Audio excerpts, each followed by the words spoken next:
I always found the moon just absolutely fascinating.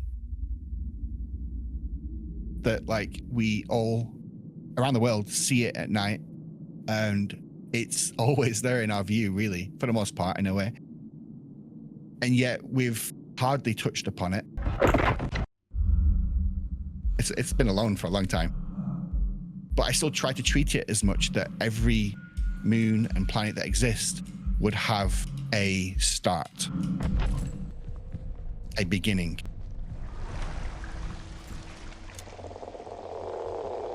And a cycle that would go through. I guess it's just the excitable kid in me. I didn't want to give up on the mystery of the moon and what could be.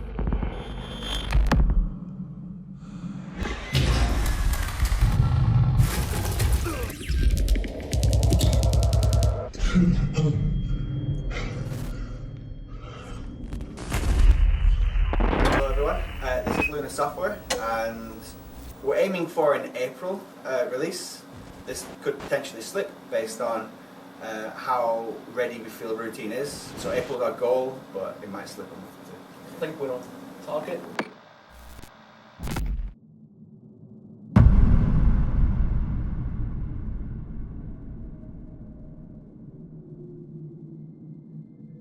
It's sometimes sad when you see that initial vision that was so exciting to a lot of people kind of get lost. We definitely still cared about what routine was. It was almost like when we did the second version that we were able to develop in hindsight, right? We gave the first one a go. We could see all these problems. It's kind of a weird remaking a game that never existed to people. It's impossible to talk about routine without talking about what it once could have been. What you're looking at right now is footage of what I'll call Routine version 1, the original, if you will, vision of the game, running on Unreal Engine 3, the vision many, myself included, first saw in 2012.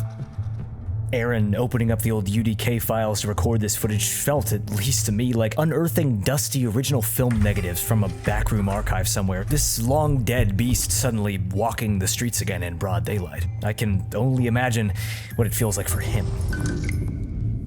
Because routine, as it exists today, is a brilliant little piece of isolation horror, but it inherently exists as it does because it isn't this game.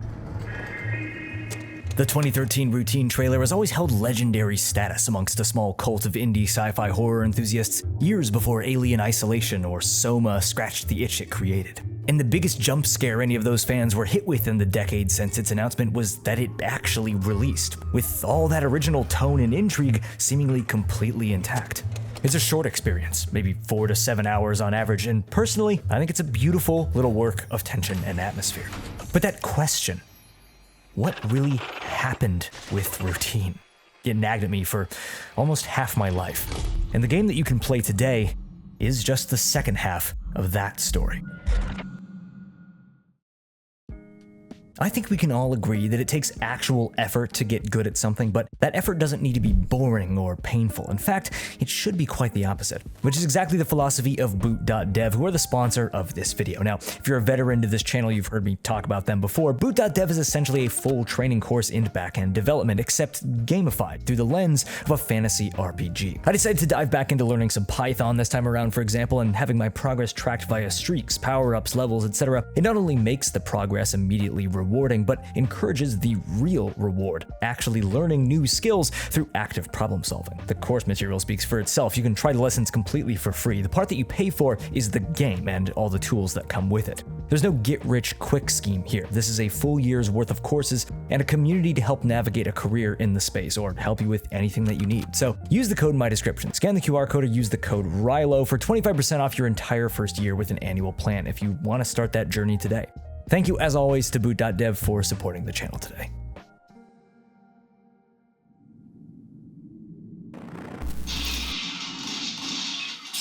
So I grew up next to a VHS store. I love tinkering with, I used to have like multiple VCRs hooked up, recording from one to another.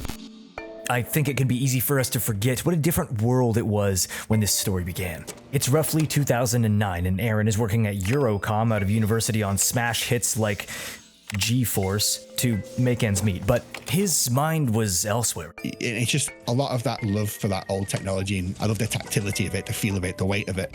The movies and things that I grew up watching, like Alien 2001, Silent Running, all that stuff, is so different than what you experience today. He wanted to experiment with taking that analog technology that he grew up with and loved, the tactile satisfaction that simply using these objects gave you, placing them in a familiar yet extreme futurist space, and then weathering it all, years of use and degradation atop the utopian vision of the 1980s. Without meaning to, Aaron had actually essentially invented what we now call cassette futurism years before anyone had conceived of that term. With this in mind, Aaron began to build out what would become Routine, essentially a walking simulator at that time, an exploration of environmental storytelling and atmosphere. And well, the more effort he put into that project, the more his day job became an afterthought. Basically, when I was working there, I was crunching a lot on the projects they were doing. Every time I would finish work, I'd come home and I'd work on my own stuff. I was taking like a lot of caffeine, like fruit with pills and energy drinks and everything like that. And I actually overdosed on caffeine. I used to get nosebleeds and dizzy on passing out and stuff like that because it was that bad. So it got to a certain point where I couldn't even do the work because I was just so broken. I couldn't work these other things anymore. I had to do what I cared about. And so Lunar Software was officially founded in 2011. Aaron and Gemma on art and design, and Pete doing programming. Yeah, that's them. And one of the beautiful things about this game's story is that miraculously, that's the same Lunar Software that shipped Routine in 2025. Routine officially began development with immersion as a tenet, not just in the environment, but in your player character. That free-floating dead zone-based aiming, the use of the player's POV to control computer monitors, and full-body awareness were all some of the first things programmed into the game. It was the idea of almost like stripping back rather than adding. When we removed UI, when we removed anything like that, people navigated the spaces differently. I'm actually just paying attention to the space. I'm actually just in it. And so we just embraced that. The horror of Routine was always about its raw presentation, how much it broke the tropes of what came before. Interactions didn't pull you out of your body. You weren't safe inside computer screens, paper notes, or behind the reticle of your cat tool. The brutally slow analog tactility of the technology increased tension when you used it. This was that relatability, that tactile purpose to retro science fiction Aaron had been searching for. Atmosphere, tone, even core elements of narrative have not changed over the last 13 years. But how they tried to achieve these things absolutely did. The nature of our setup with our company only being us three, and we basically didn't really have any money. We didn't accept any publishing agreements or anything like that. We wanted to just do it ourselves. It eventually took its toll on us. See, Routine v1 was a non-linear game. Both in narrative and physical structure, AI enemies, items, and assets were supposed to be populated procedurally. Every playthrough would be a little bit different. The base could be fully explored at any pace in any order, and while there was a core mystery to solve, the game could be completed without seeing every part of it. There was a visual health and damage system where the player could observe wounds on their body, and the game had true permadeath. Being killed meant restarting from the very beginning. But the more complex Routine got, the more at odds with its own narrative it became, and the less the game worked as an experience. Time dragged on, morale around the project darkened, ideas were thrown around and implemented here and there, anything to avoid the real difficult core problems. Around the 2017 mark, 2018, at that point, we were basically very close to being homeless, having nothing. So it was very, very difficult to still work on it. And this is kind of our black hole of time. The team couldn't financially support the development of Routine any longer. Even their hardware was horribly out of date and could barely run anything. They began picking up side jobs, freelance work, and while it would never be stated officially, for all intents and purposes, this is where the original Routine project died. But a spark of life always existed, dormant. The fact that Routine was never officially canceled is key, because fast forward to around 2020, and Lunar Software were fishing around with a small prototype project, and while doing this, came in contact with Swedish indie game publisher Raw Fury. And they instantly pointed out that We were the guys that worked on Routine back in the day. And they were like, what's your thoughts on returning to that project? And we were just instantly bit their hand off, essentially. But it wasn't that simple. Porting the 8-year-old project to a new engine wouldn't change the facts. The issues with Routine v1 that led to its infinite delay were at the core of its design, its pacing. The game itself really didn't work. They had a rare opportunity to fix problems audiences had never complained about, to remake a game that had never been made. For all the many years of pain and love that had gone into Routine, Lunar Software had one chance to actually release it. And that meant starting over, completely from scratch.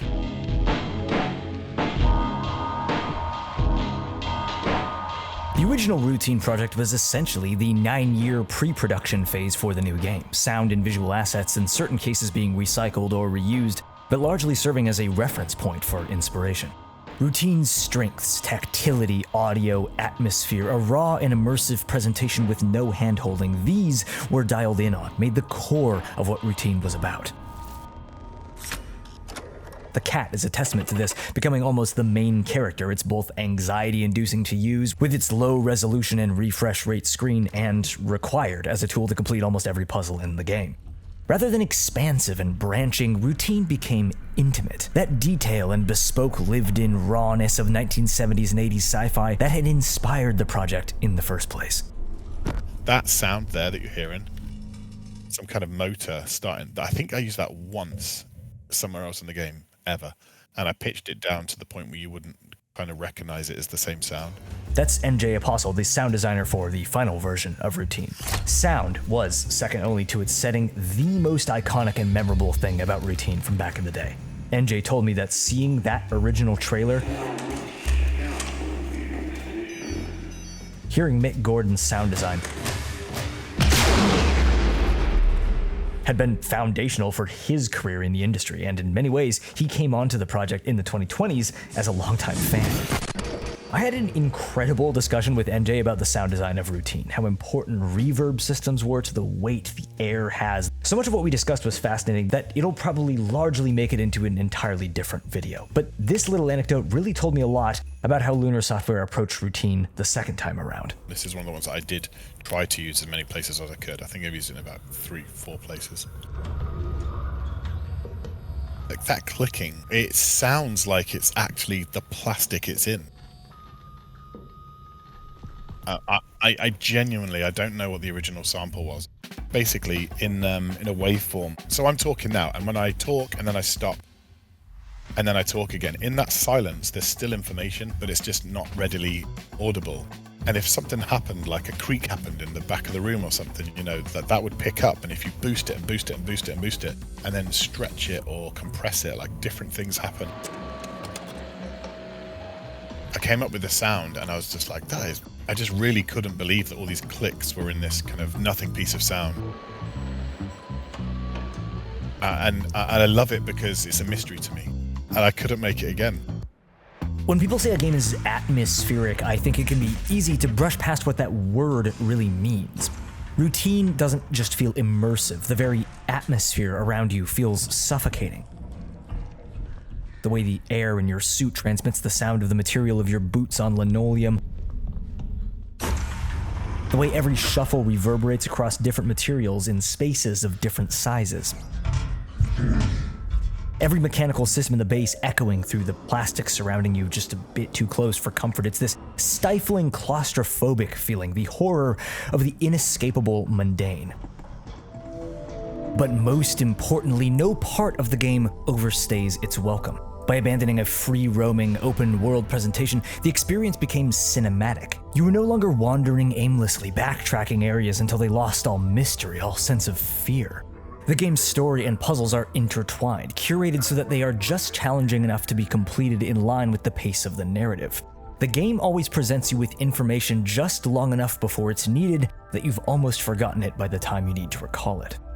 A perfect example is an early puzzle. You need a passcode to a terminal. Throughout the early stages, you've come across tons of these little interactive terminals containing emails and logs from various inhabitants of the base. You have to physically interface with them via your POV, and in certain cases, close or move windows around. In this area, you acquire the UltraView module for your cat, giving it an ultraviolet spectrum scanner. Up until that point, you've found dozens of notes on post-its, emails, and whiteboards mentioning that the UltraView highlights fingerprints. Naturally, when presented with a keypad, you'll test that theory, and bingo. But you finally make your way back to that original door, and the fingerprints are misaligned. Plenty of players just thought it was a bug. It didn't occur to them to just try and move the window until the prints lined up. Routine thrives in subtext, in moments of realization, where it gives you 2 and then proceeds to drip feed you 1 + 1 over the course of the next half hour. And like its puzzles, its layout, pacing, and presentation, the game's story lives between the lines, not just benefiting from, but requiring attention to detail, curiosity, and patience. Now, I haven't discussed the game's story much at all, because to do so, I inherently have to spoil it. So, hold on. If anything I have said has intrigued you and you plan to play the game yourself, I really suggest that you do. Please pause here or hit the timestamp on screen where I'll wrap up my non-spoiler thoughts on the whole thing. It is truly experienced at its best completely blind, and to fully understand it is to experience every bit of that on your own. Alright, now, for real, let's talk about what routine really means.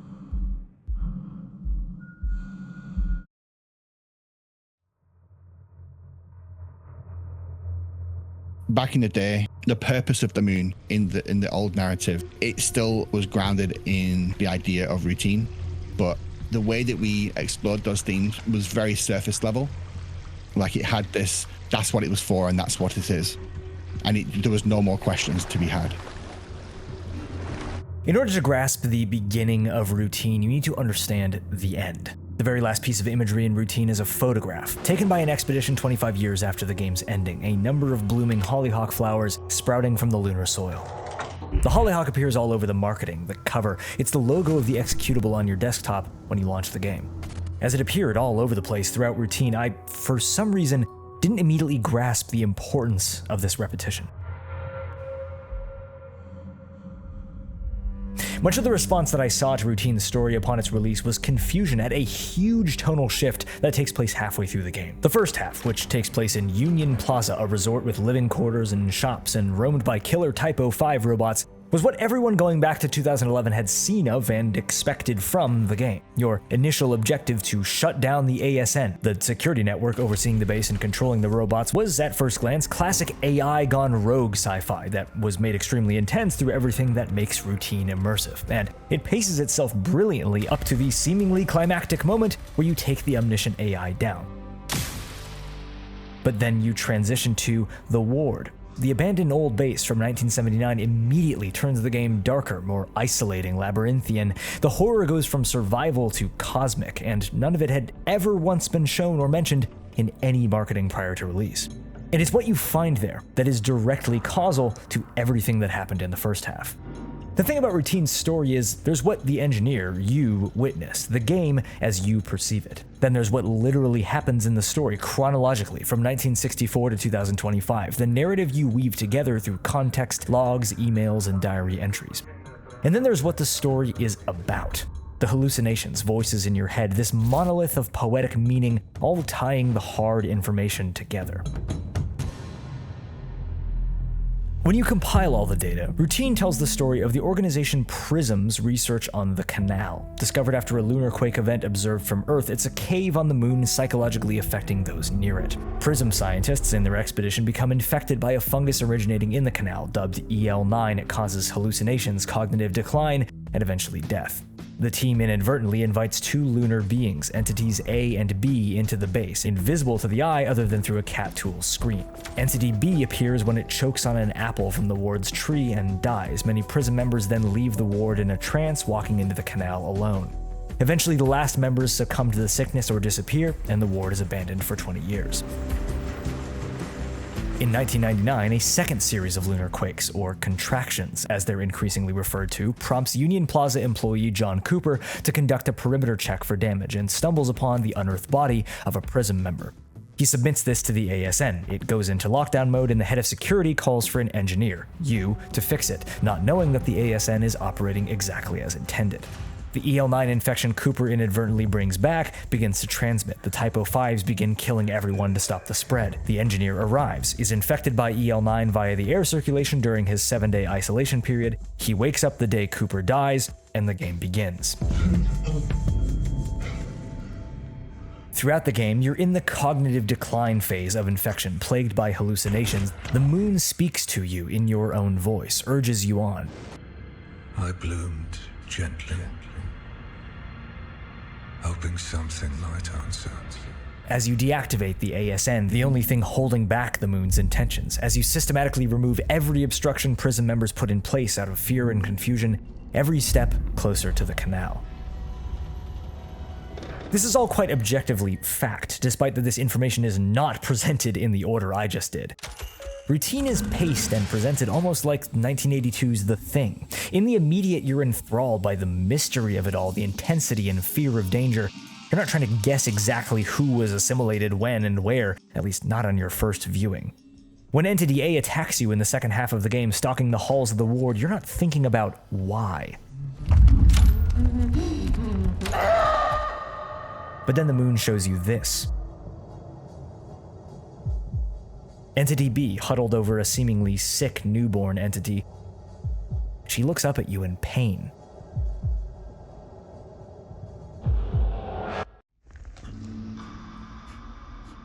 As the contractions begin again, you initiate an injection into the lunar surface of amniotic brine and make your way to the canal.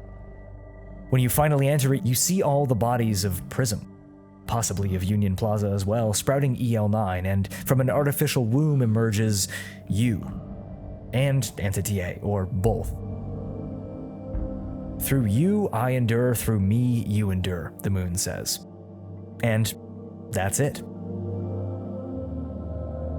My immediate reaction to the game's imagery was a sort of passive intrigue about the themes. Maternity was obvious once I made it to the second half. Birth, canal, maternity, ward. In the engineer's visions, these round celestial shapes moving towards one another, converging like cells in reproduction. Once the game told me to perform a lunar ultrasound due to increased seismic contractions, I was like, okay, I get it, the moon's pregnant, but why? I did not fully get it until, like one of the game's puzzles, I stopped and just looked at the obvious. Routine. Throughout the ward section, you're shown the hollyhock flower. It's a grounding exercise the Prism psychologist develops to ward off the effects of the canal. Prism members watch it bloom over and over. After every expedition, every day, the flower blooms. Every day they go out, they record data, they take notes, the flower blooms. The canal draws them in, the flower blooms. Routine. Our routine of humans to solve problems. Fix the machine, turn it off and on again, search for answers, analyze.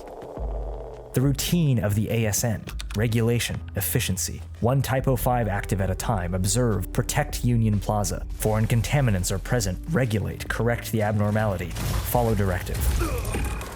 The routine of the moon, a complex organism dormant, attempting to give birth to sustained life. It had tried once to reproduce Entity A and B, Adam and Eve, but the environment wasn't right. They sought sustenance and our routine got in the way. Genesis fails. Adam is stranded, isolated for 20 years, knowing only the anger at the loss of its mate. Right before you enter the canal, it grabs you, but rather than harm you, it pleads to see the body of Entity B one last time. Their time in the cycle had ended.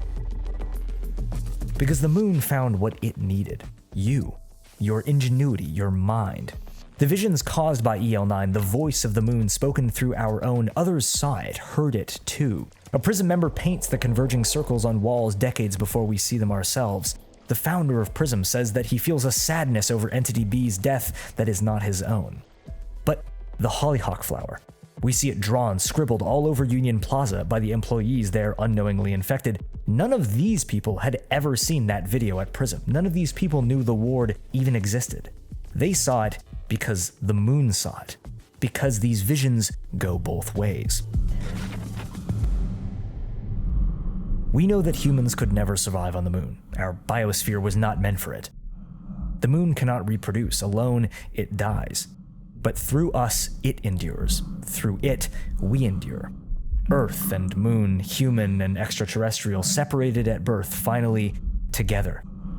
And 25 years later, A patch of hollyhock flowers, symbols of fertility, of ambition, bloom on the lunar surface.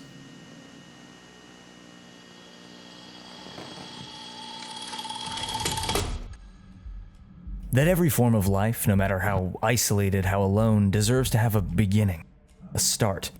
That in blooming forth it may end the life of something else, cells joining and dividing not out of malice, but because that is the routine of, well, life. This all made such primal sense to me once I grasped it. I think there are those that wanted some kind of gotcha, objective answer at the end of a list of checkboxes. We know that back in the old game, back when the ward was the cradle, that's the kind of ending the story had. And man, if after 13 years I had no more questions, nothing to chew on, to really think about, that would have been disappointing. I love a story that leaves you wanting more. So much fact and detail is presented that plausible conclusions can be made in several directions, not because the correct answer was never considered by the storytellers, but because, like UI or waypoints, they were stripped back, forcing you to face the narrative head on. That this kind of story was wrapped up in one of the best looking and probably the best sounding game I've ever played.